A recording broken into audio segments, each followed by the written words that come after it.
It's almost time to plant our garden. And this year we plan to give ourselves every opportunity for success.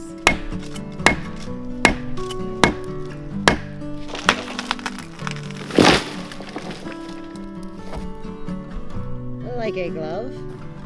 It fits. In an effort to beat the heat and the bugs, we're going to tackle some of the prep work while the weather still permits. We are going to designate one of our 12 garden beds as a compost bin. The garden beds need cleaned up, and some have rotted and need repaired.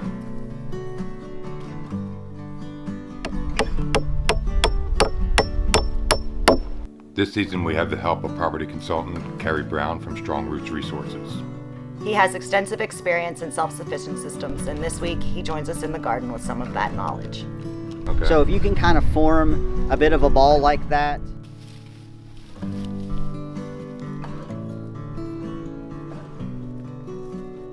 Are you ready?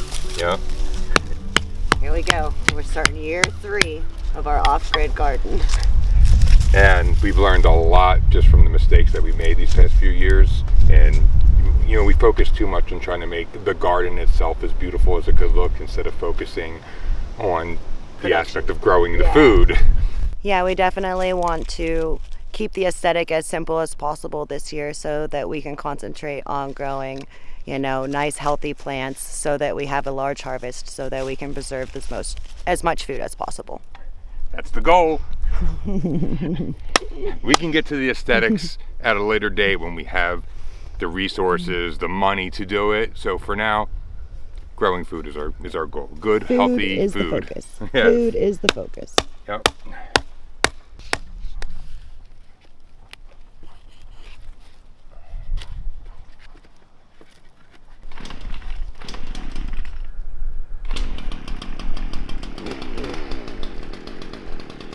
Okay.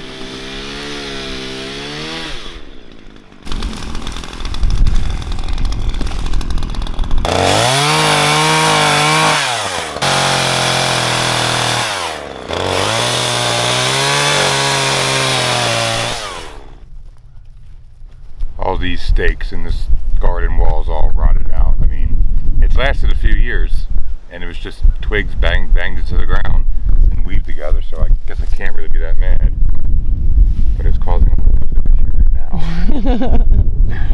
Yes, as we keep trying to fix, the next part breaks, and fix one part, the next part breaks. Yeah. So now we're causing more work. This is supposed to be simple. Gonna get simpler with it, everyone. Has to rebuild whole garden. I know. All right, that's just one step at a time.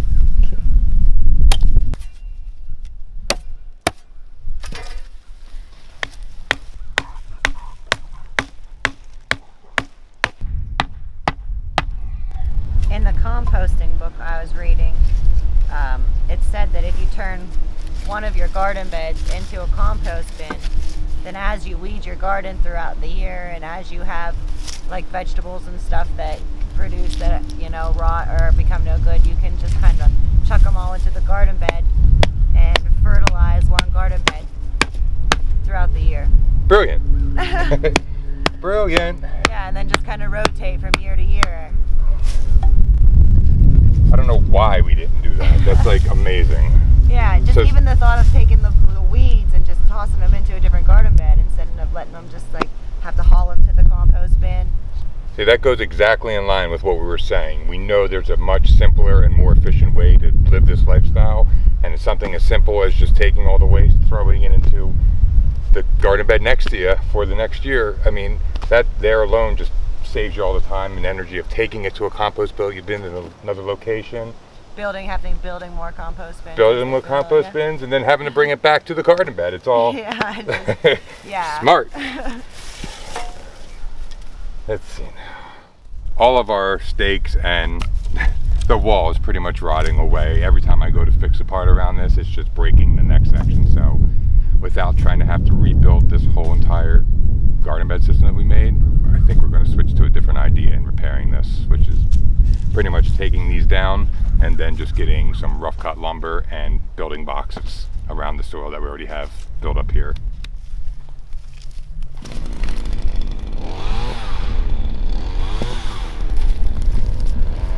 Some of these rocks you can't even see anymore. They're so buried in weeds.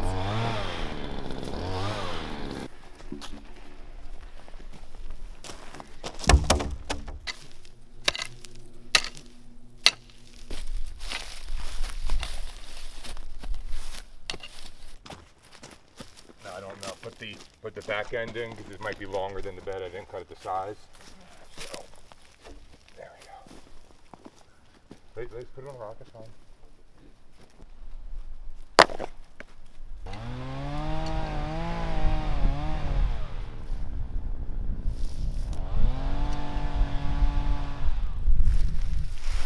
Is that in the end right there? It needs to come back about 6 inches. There you go. Like a glove. It fits. Cut a little bit off, we're good. Looks good. Yeah, it's going to hold the soil in. I mean, it's not really a raised garden bed, but it's definitely going to allow us to put more soil in and build up the earth a little bit. Yeah, Compost. soil building. A little bit of soil building. A little bit of soil building. I'm really happy that Kerry's coming and really helping to get a good head start on this and on the right path. I agree, because soil is something that we didn't pay much attention to and have learned that we absolutely need to pay way more attention to.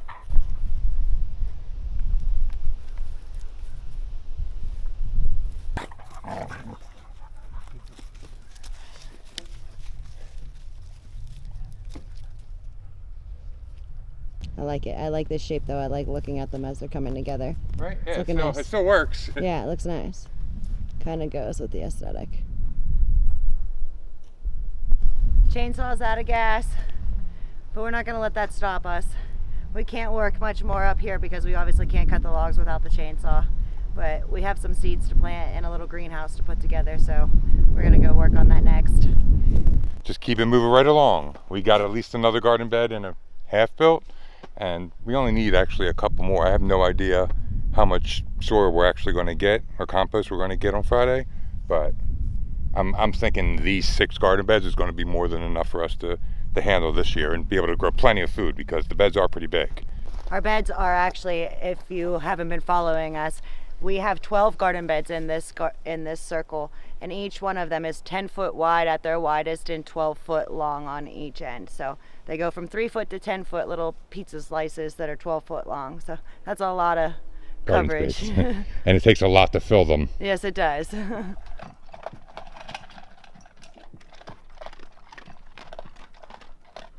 This is something that we were going to use to grow mushrooms in. It's called a Martha tent. I mean, I guess we are still going to grow mushrooms in it, but for right now, we're going to utilize it to grow seedlings. This year, instead of overwhelming ourselves with like planting all of the seeds at once and trying to keep them alive and watered and the temperature right on them, we're just going to go ahead and break the garden into 3 segments and do cold weather, summer crops, and then fall crops again. So we're going to start with our cold weather crops and get them big enough to get planted up in the garden and then move on to the seeds for the summer. Do you know why they call this a Martha tent? I don't either. I think it has something to do with Martha Stewart, honestly. Yeah, probably so. She probably had them to grow her kitchen herbs in. Right. Maybe somewhat. This is just the front. That's the front? Mm-hmm. Okay, so then, there we go.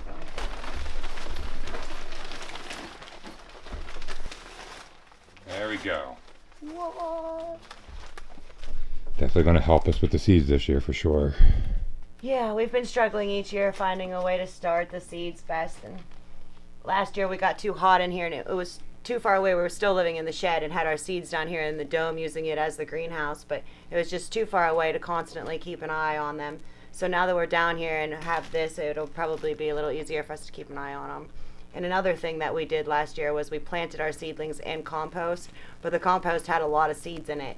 So yeah, it wasn't clean compost. Right, it wasn't clean, so we couldn't really tell the difference between our seedlings and the weeds. So we're not doing that again either this year. We're using just seed starter soil and using this little thing, and hopefully we have more success with our germination.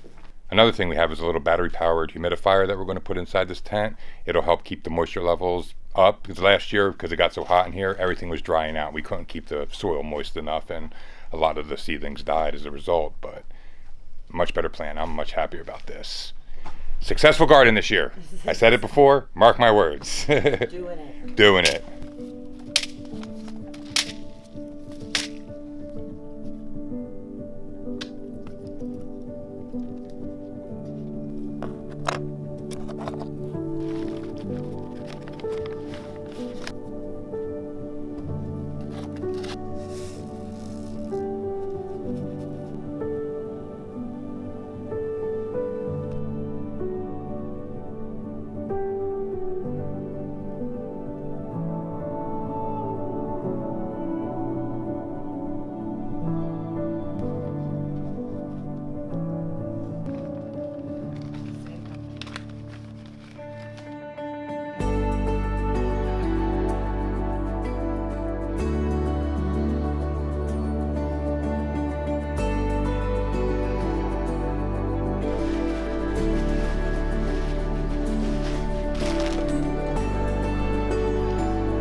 A big part of living off grid is learning to be resourceful, something that we never really were good at. You know, I always, when starting a project, was like, we got to go buy everything new instead of finding like reclaimed materials. But today, we're kind of venturing off into new territory, and we're going to be building the garden beds out of wood that I was able to pick up for free at a Amish sawmill.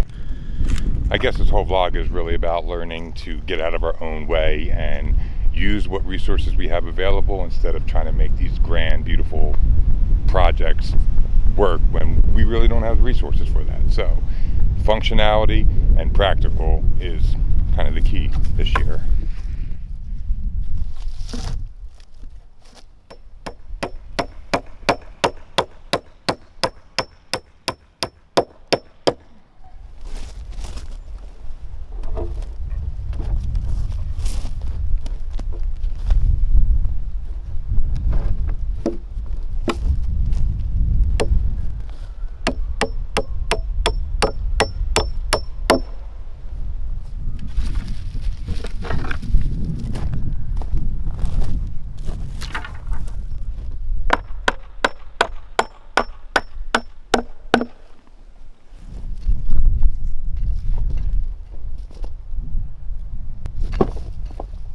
Well, it's definitely not the prettiest thing I've ever built, but it's going to work.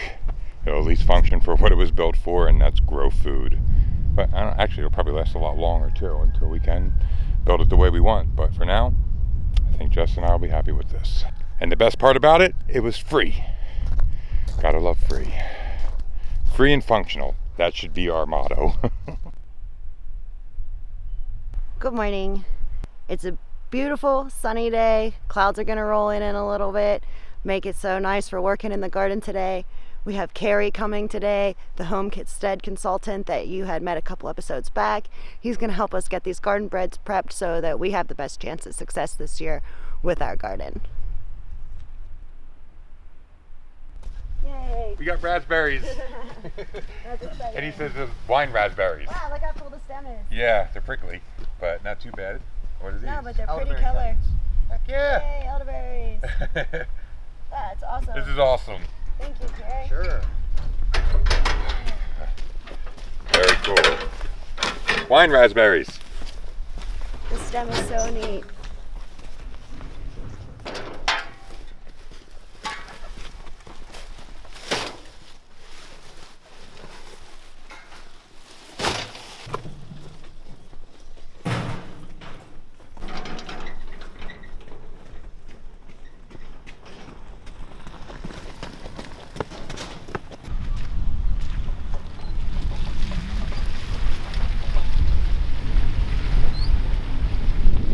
All right, I'm here with Kerry from Strong Roots Resources. He's a land consultant who's here to help us with our garden bed preparation.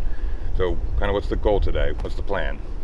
So we started with our first load of compost from your neighbors, which looks beautiful. We'll talk about that in a second. Mainly we're just going to get this kind of worked into the top layer of your current beds. You guys have this great relationship with your neighbor, fortunately, and he makes his compost on site. Now this is kind of my preference, is to know where it's coming from. Yeah. I talk to a lot of people that have trouble sourcing stuff because they're like, well, I'll have a landscape company deliver topsoil. That could be anything. Right. It could be a mess. It could be a waste of money. So it's always really nice when you can go see exactly what you're picking up. In this case, this is finished horse manure. I believe he said this pile was over 3 years old. So this is basically horse manure, and I imagine some bedding from their stalls that is just composted down, and it's broken down into what is essentially perfect soil. We're going to clean up your beds just a little bit real quick, and kind of score the soil a little bit, and then just lay this stuff on top and let it do its magical thing. According to your neighbors, they had tomatoes taller than they were. Yeah, I witnessed it with my own eyes. So it's very true. They call it black gold. So yeah. How do you tell if it's really good? So for one thing is, like, we want good water retention. Okay. So if you can kind of form a bit of a ball like that, that's good. It doesn't just crumble in your hand, but it doesn't also become a rock. Okay. This stuff is beautiful. I really couldn't be happier. So this is going to help our garden this year a whole lot, yes, huh? Yes. This is going to kind of increase we're adding more life into your soil, which is a basis for nutrient density. It's the basis for all those microorganisms that strike a balance within the soil structure. Perfect. All right, well, let's start loading up these garden beds. Yep. Go get some more, and then we'll start working them in. Yep. Finally. The tree. The tree. We can do with this, put it right over in our new compost bed, which is going to be one of our garden beds this Do year. we want that to happen? Because if they just... Yeah, I mean, it's just going to eventually be under the bottom of a pile. Okay, you're right. Yeah, If you pour a pile enough carbon on top, it'll cook down. Okay. We are going to designate one of our 12 garden beds as a compost bin. And instead of having to go and lug our compost from far away at some distant bin, we'll just now be fertilizing each garden bed every year, kind of designating it as the compost garden bed. Genius. Yeah, genius. Thank you to the book I read, Compost Everything.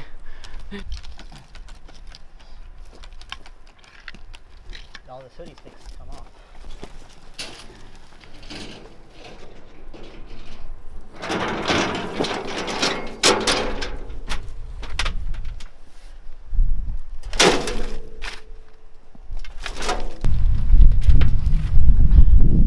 Boy, this is good looking dirt. Yeah. The dirt, it looks good, it smells good. I know that's a funny thing to say, but about poo. Well, I mean, it's a good point, because a lot of people will ask, how do I know if compost is ready? I'm like, it should smell like soil. Yeah, this definitely smells like If it smells like animal, it's not ready. Not ready. After 3 years, we're finally giving up on this Brussels sprout plant. It hasn't really produced anything. It's never produced a single Brussels sprout, but it's been growing steadily and hard for 3 years.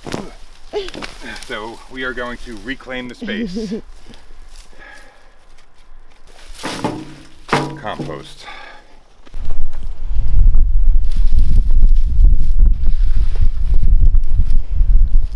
So we're just going to throw food scraps right in on top of that too? Yep, and leaf mulch, and then, you know, paper, and anything that's really compostable. Very cool. Yeah, I think it'll work out really well, and then next year we'll have a nice fertile garden bed here. And we're already getting a great start with some greens and some browns and all that. That's right.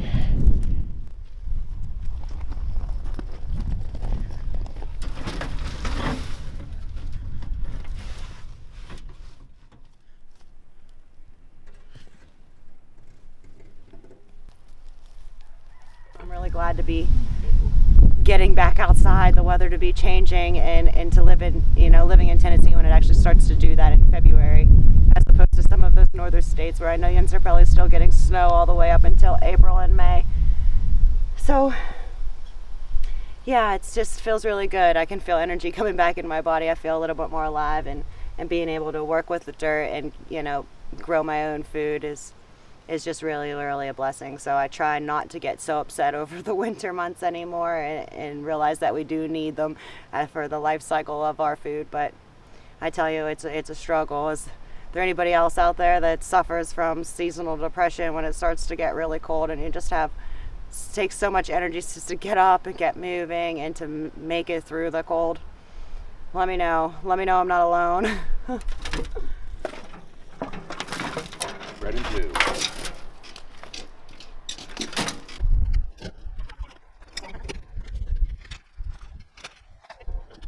What's that right there? So this is a hori knife. You can use these for planting bulbs. It's actually got depth indicators, which are nice for getting your bulbs planted right, but I mostly just use these for weeding. It's got a serrated side on one, smooth side on the other, so you can take a sharpener to this and tune it up just like you would a knife. And it's really good for getting stuff out by the taproot, like this red vein sorrel, or some people call it dock. Okay. So we're gonna give it a shot, and if this doesn't get it out, I'm actually gonna get a shovel and just dig it out. Okay. Because you guys found it sets quite the taproot, and sets quite a bit of seed. And while it is a nice thing to forage and is a nice wild edible, you just don't want a ton of this in your garden. Looks like it's working. And you guys have such nice soil here that it's not really a pain to dig it out. Hey, look at that. You got it. We got it. So yeah, there's a couple in here that need to come out and can spend the rest of their life making compost. This couldn't be a better time of year to do all this garden prep work because the temperature is just right. It's not cold, but not hot, so we're not dying in the sun right now. No bugs. And no bugs too. Would you say this is the best time of year to do bed prep? Yeah, you can really do it anytime over the winter. You can do it as soon as you kind of finish out your fall harvest. Look how nice these beds are all looking. This has got me really excited. They be looking good. Feels good to have dirty hands, Right. not freezing hands. Dirty hands are good. Yeah, better than freezing cold ones. Of all the years that we've attempted to garden, I'm most motivated this year, and I have really confident. Like, I'm excited. I'm really excited to garden with you. It's gonna be a success. Yeah. I can feel it. It's all in the hips. It's all in the hips.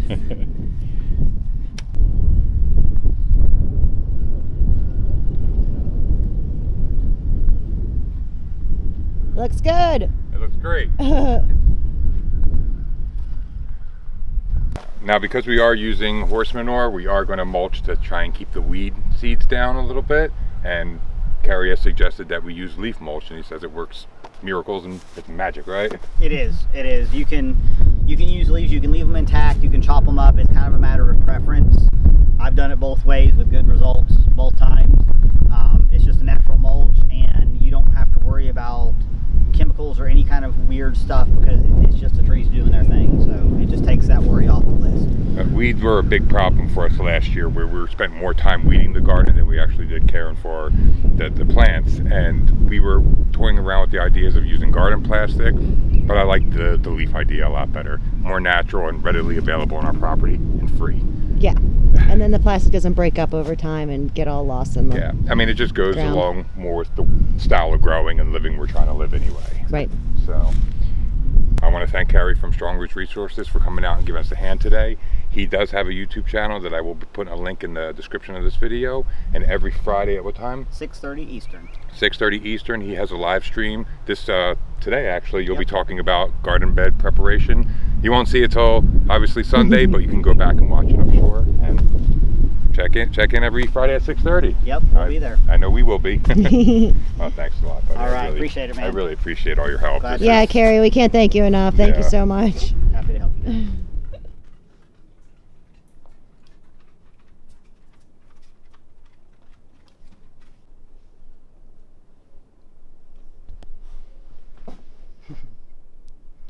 Thank you. You're welcome.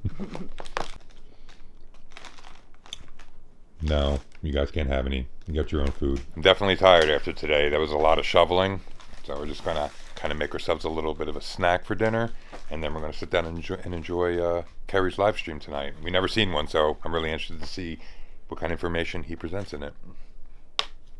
Likewise. Yeah.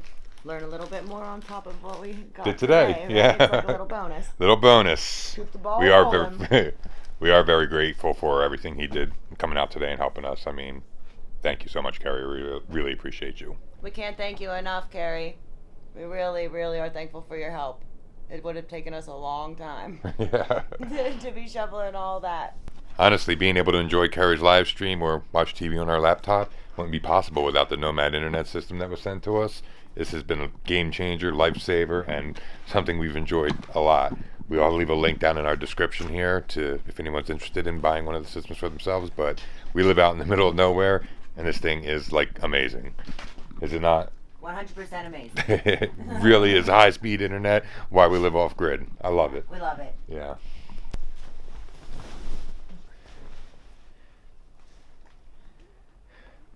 About to enjoy your live stream, Kerry. Signing in. Nobody called you guys over. Go lay down.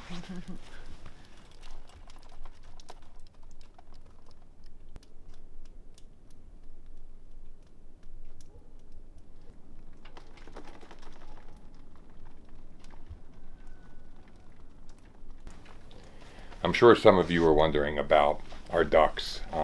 Some of the channel members, we let know that we had an animal attack on our ducks, and it didn't turn out good. One of our females was attacked, and we tried to nurse her back to health, but she was in really rough shape, and she didn't make it more than 24 hours. I mean, we really did our best. We kind of talked about it, and there's so much going on. We kind of felt that maybe we weren't ready to have ducks yet, not especially with the weather getting warmer and all the predators coming out. And we had decided to give it to a friend of ours who had a farm where they would definitely be better protected and really well taken care of. Well, it wasn't, but that night that the second female duck was attacked, and that just kind of sealed it that, yeah, we were making the right choice. We got the male over to the farm, but the second female also didn't make it. Didn't make it either. We think it was a possum. Possum or a raccoon. But we were up like throughout the night for several nights. Just every time we would hear a noise, Sean would run out there and shoo off whatever was out there. I call a predator there once or twice at least and shoot it away, but surprisingly, ducks are really quiet when they're under attack. I thought there would be a lot more of a commotion, but nothing more than the normal wing flapping. And that's it. Really, no squawking or anything like that. So it was really unfortunate that. Yeah, no more ducks until we actually have a proper duck house, a proper pond, and a place that they can be secure. Because watching animals die like that was just not how we wanted. No, this is absolutely to raise animals. No, that was horrible. So yeah, spend some more time learning. Yeah, well, we're gonna focus on the seed baby lives right now. Seed babies, yeah. But thank you everybody for watching this week. We love you, and we'll see you the next time. Keep growing. Keep growing.